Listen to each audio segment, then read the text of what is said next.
What is going on, my Atomic Truck Works friends? So today is truck day, and we are working on this beautiful 2000 Dodge Ram. Yeah, Dodge Ram. It's before it turned into just Ram. We've been working on this. A lot of people seen us working on this. Right now, we are doing the seats.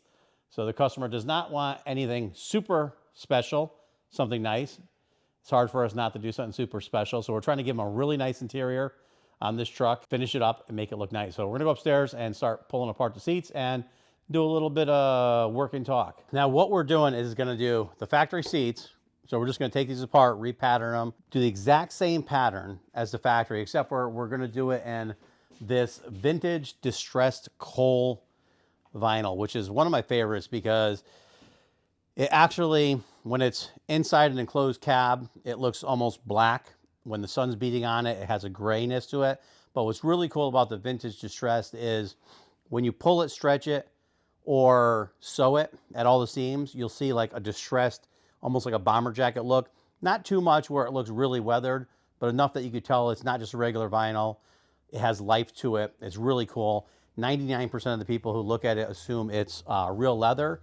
And we do love real distressed leather. The problem is in a everyday application, it wears very quickly. One season of driving could actually wear the material down to the point where it's very rustic and worn and heavily weathered, which is cool if you're like building a vintage motorcycle or a vintage car that you don't drive a lot because you want it mildly distressed. But when it gets to a point where all the top coat is rubbed right off and all you're looking at is kind of the undercoat, it's really not that attractive for an everyday driver. So it's very durable. I don't know what the double rub content, you'll hear me talk about materials and like double rubs. Double rubs just means how many times you get on and off it.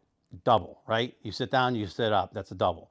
So some materials, a million double rubs. So that means you can get on and off your motorcycle, car seat, whatever, a million times before it really starts to wear. Some might be 75,000, 250, 400,000. There's all these different ranges of it. Still a lot of times to get in and out. But if you're looking for durability and versatility, then you want something with a higher double rub. This one, like I said, I forgot what it was. I'm thinking it's around 150 to 250,000, but we haven't had a problem with it, and we haven't had it come back worn. I've had it in vehicles for over 15 years now. But anyways, let's get started. We're gonna pattern this off. I know all you Dodge guys are like, I need that material. Give me that material.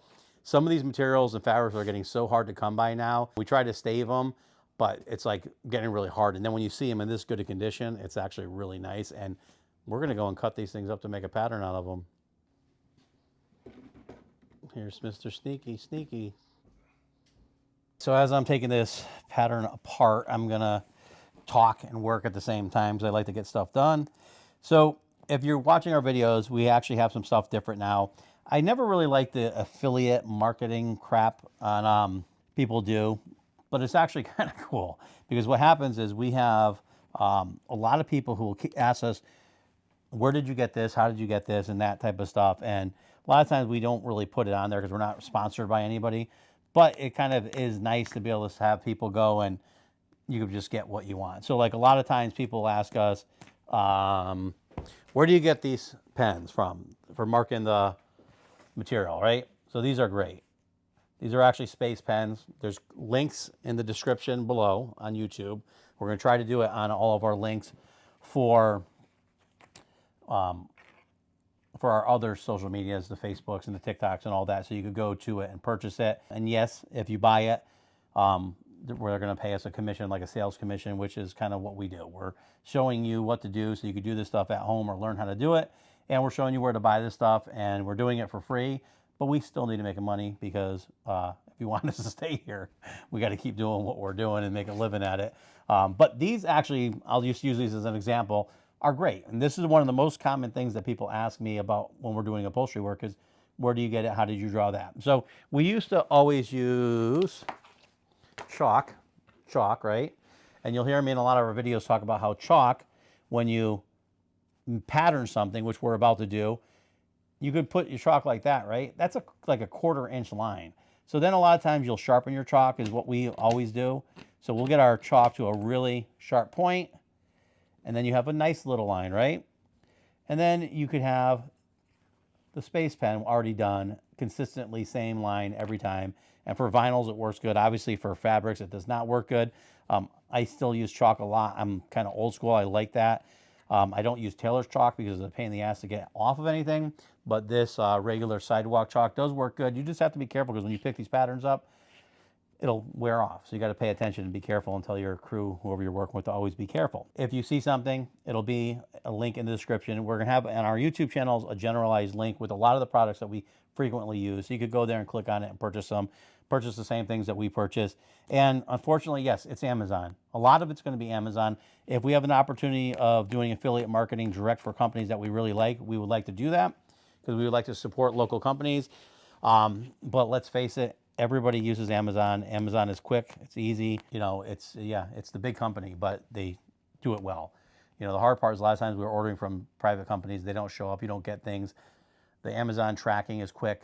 It's very reliable. I think maybe twice a year we have something lost or that we have to deal with, and it's not that big of a deal to get a refund or return. So remember to check the links in the description, and we have everything from space pens to the spray guns we use that we like. Like actually one of the things that's on there that's really cool, I'll have to show you, is we get rolls of the microfiber towels, which I love because you just put them on a roll and use them like regular paper towels. Some people reuse them and clean them. I like them because you use them, they're quick, they're easy, throw them out, move on. I mean, I'm not gonna probably use it on a show car doing a polish on it, but for everyday stuff, they're phenomenally awesome. What else do we have on there that's really cool? Oh, we did a video with the see-through flap disc. And I was really excited about that, but it's hard when you're promoting something, you really like it, and then we're not really getting paid for our time to do it. So now we are. So if you click on that link, you can go and purchase those things. I believe you get a discount from some places if you use our codes or our links. But what's cool is you get to use the same thing that we do it and see our honest opinion. Now I say honest, we've been doing this for over 30 years now. So a lot of this stuff is, you know, tested, true. We really like it, and we're not BSing you. It's real, you know. And I think that's in this whole AI generated world of BS. I think people will appreciate more seeing what we use and being able to buy it and knowing where to get it. And then we don't have to stop and answer a million questions of where do you get this, how do you get this, and all that stuff. And we even have a link for like gel, orthopedic gel for motorcycle seats. It's not the best company that we use, but it is a place you could buy it from where general consumers can buy it, and it's pretty similar to the stuff that we usually get. One thing I really like to do is when I cut apart a seat, I try to do one piece at a time. And if you're able to do one piece at a time, one thing at a time, it's a lot easier. You could get it done, move to the next step. A lot of people will pull all the patterns apart for all the seats, have a million pieces there, and then not know what goes where. Normally, I label everything very aggressively. I'll put bottom cushion on every single one of these pieces, you know, or this is the driver's cushion. So I put driver's cushion on every single piece. We put all of our hash marks in it. But if I'm doing something simple like this seat, they go together fairly easily. And as long as I'm working on it one at a time, I just do an explosion view of it here. So every piece, you can see exactly where it goes.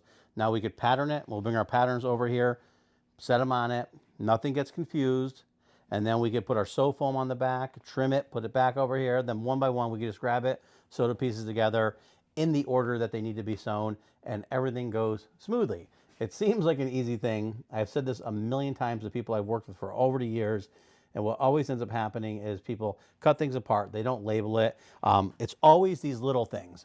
So all these little parts, the small stuff is what people forget to label. And that's the most important. Where these flaps go. A lot of times I'll actually leave this stuff on. I'll cut it around it, leave this on, and then when I go to do the piece, I'll actually look at it as a guide, put the new pieces together and sew it.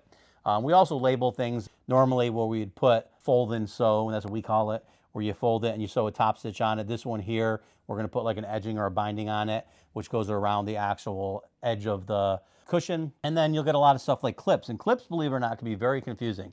So you see how these clips are here, right? If you fold this the way the material goes flat, this clip hooks like this. It's made to come around, grab it and hook, right? But many times you'll sew this clip on the bottom and it'll do the same thing. So it's good to have these pieces separate or together so that when you do it, you know exactly where they go. Okay, so what's nice is even though this was a cloth seat, we're doing everything in the imitation leather. So we could just take our pieces and lay them out and trace them basically. Things you gotta watch out for when you're tracing patterns is people have been sitting on these seats for a long time, so they stretch and wear.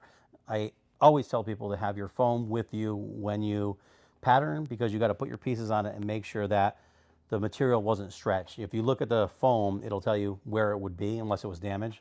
But you can see that if a line's supposed to be straight, it'd be straight. If it's supposed to be curved, it'd be curved. So then you know when you look at your pattern, if it's a curved pattern on a straight piece, you know that, oh, something's wrong here. I can't really 100% use this factory pattern. Also, a lot of times you'll see people will take their patterns and you could actually take an iron and just iron these flat. A lot of times I don't do it because it takes a lot longer to do that rather than just hold it very steady and make your pattern.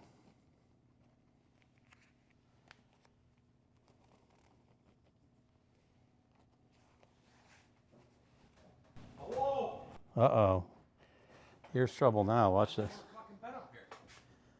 This is the big office where all the shit happens? Welcome to the bird's nest. Oh my God, look at this.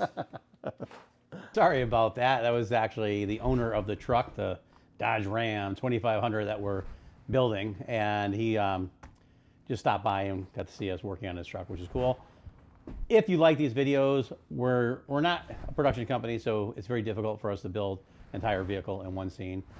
We're different than that. We're a shop building stuff, and we want to show you guys what we do, how we do it, tools, tricks, tips, all the stuff that we've learned, all the stuff we're learning because you're constantly learning on our videos. So if you like what you see, please like, share, subscribe, follow, watch our videos, and you will see a continuation of the vehicles that we're doing because we're trying to do a bunch of stuff, and you'll find out like a lot of vehicles have roadblocks, so you might be working on it and trying to get stuff done, and then something's different, you need to get something. And if you were doing a full-fledged TV show, you'd make sure everything is in stock and ready to roll. And unfortunately, we have some builds that are really different, which is going to be our next video. So if you actually, I'm going over to film, the other guys are working on a truck, which actually happens to be Frank's old truck that he sold to one of our new customers, well, semi-new customers. He's been a customer for quite some time now.